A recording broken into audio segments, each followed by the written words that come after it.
الحمد لله رب العالمين والعاقبة للمتقين والصلاة والسلام على سيد المرسلين أما بعد أعوذ بالله من الشيطان الرجيم بسم الله الرحمن الرحيم درود پاک پڑھ لیجیے اللهم صل على سيدنا مولانا محمد والكرم والي وبارك وسلم الصلاة والسلام عليك يا رسول الله صلى الله عليه وسلم. امام غزالی رحمۃ اللہ تعالی علیہ صدق کے حوالے سے فضیلت پر ارشاد فرماتے ہیں، ملاحظہ ہو فرماتے ہیں کہ محبت الہی میں صدق کی بڑی اہمیت ہے. چنانچہ اللہ تعالیٰ ارشاد فرماتا ہے یوم القیامت تری الذین کذبوا علی اللہ وجوہہم مسودۃ. اس کا ترجمہ ہے اور قیامت کے دن تم دیکھو گے انہیں جنہوں نے اللہ پر جھوٹ باندھا کہ ان کے منہ کالے ہیں. حضرت سیدنا سفیان ثوری رحمۃ اللہ تعالی علیہ نے اس آیت طیبہ کی تفسیر میں فرمایا اس سے مراد وہ لوگ ہیں جنہوں نے محبت الہی کا دعویٰ کیا لیکن اس میں صادق یعنی سچے نہ تھے.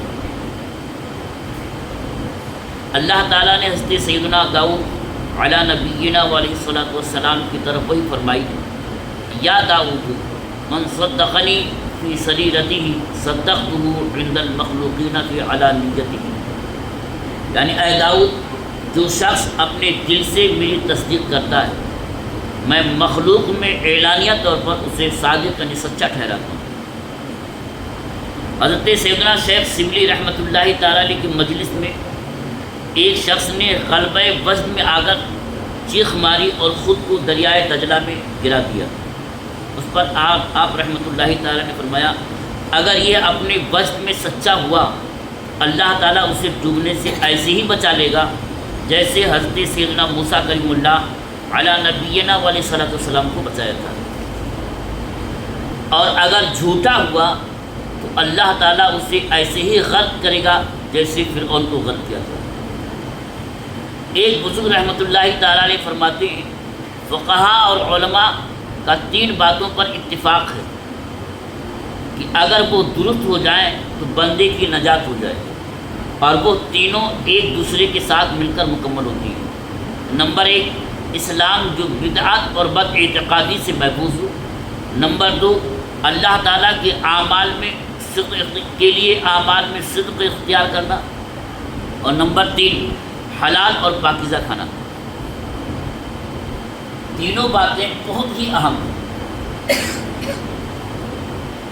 اسلام میں جو بدعات اور بد اعتقادی سے محفوظ ہو وہ سچا ہے.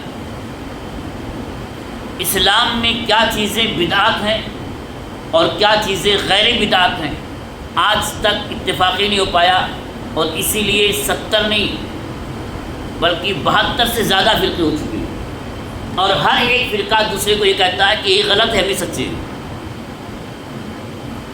ہر ایک یہی کہہ رہا ہے.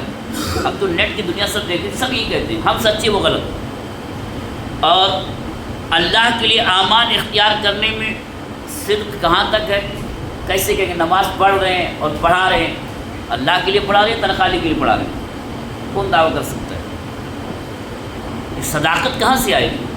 آدمی بندہ آ رہا ہے نماز پڑھنے واقعی میں اللہ کے لیے پڑھ رہا ہے اس لیے پڑھا کہ لوگ کیا کہیں گے؟ بہت مشکل ہے. اور سب سے اہم بات حلال اور پاکیزہ رزق. اگر کوئی حلال کھائے تو بہت زیادہ عبادت نہیں کر سکتا ہے. حضرت جنید بغدادی رحمۃ اللہ تعالیٰ علیہ کو بتایا گیا کہ آپ کا ایک مرید ہے پہاڑ پہ رہتا ہے دن بھر روزہ رکھتا ہے عبادت بھی کرتا ہے اور رات بھر عبادت کرتا ہے. فرمایا کون ہے؟ کہا پہاڑ پہ رہتا ہے. کہا ٹھیک ہے اسے بلاؤ.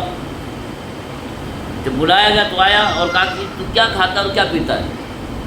کہا حضور جو اللہ دیتا ہے کھا لیتا ہوں اور جو پلاتا ہے پی لیتا ہوں. فرمایا اچھا ٹھیک ہے تم 1 ہفتہ میرے گھر پہ کھاؤ گے اور میرے یہاں پانی پیو گے اور میرے پاس رہ کر کے بات کرو گے. 1 ہفتے کا مسئلہ تو بڑا 2-3 ہی دن میں فرائض ادا کرنے مشکل ہو گیا اس کو. فرض نماز ادا نہیں کر پا رہا تھا. کہا حضور سمجھ میں نہیں آیا. کہا سچ بتا کہ تو کیا کرتا تھا؟ کہا حضور سب کو پاکیزہ اور حلال طیب و طاہر کھانا کھاتا تھا بس سال میں 1 مرتبہ 1 گلاس شراب دوا کے طور پر پی لیتا تھا. فرمایا تو دوا کے لیے پیتا تھا، ایک بات اس کی وجہ سے جو عبادت کی روحانیت ہوتی ہے، جو نورانیت ہوتی ہے، وہ ختم ہو گئی۔ اب تو چاہے جتنا گرے پڑے تیرے لیے سب آسانی تھا، اور میرے یہاں چند ہی دن کھایا حلال، تیرے لیے اتنا مشکل ہوا کہ فراز ادا کرنا بھاری ہو رہا ہے، تہجد کی بڑی بات ہے۔ تو خلاصہ یہ ہے کہ حلال اور پاکیزہ رزق کھانا یہ بڑی اہم چیز ہے، اگر بندہ اختیار کر لے تو سیدھے جنت میں جائے گا۔ اللہ تعالیٰ میں آپ کو سمجھنے کی توفیق عطا فرمائے اور سمجھ کر اس پر عمل کرنے کی توفیق عطا فرمائے۔ وآخر دعوانا الحمدللہ رب العالمین۔ اللہم صلی علی سیدنا مولانا محمد معدن النبی والکرم وآلہ وبارک وسلم صلاۃ و سلام علیہ یا رسول اللہ صلی اللہ علیہ وسلم۔ یا اللہ یا رحمان یا رحیم، ہم لوگوں نے جو کچھ پڑھا اور سنا اسے پڑھنے اور سننے سے زیادہ سمجھنے اور سمجھ کر اس پر عمل کرنے کی توفیق عطا فرما۔ یا اللہ ہمارے ماں باپ کی اور اپنے محبوب کی امت کی مغفرت فرما۔ یا اللہ ہمیں جو بیمار ہیں انہیں بیماریوں سے شفا عطا فرما۔ یا اللہ ہمیں جو مقروض ہیں بارے قرض سے خوشی عطا فرما۔ سبحان ربک رب العزة عما یصفون وسلام علی المرسلین والحمد للہ رب العالمین۔ آمین آمین بحق لا الہ الا اللہ محمد رسول اللہ۔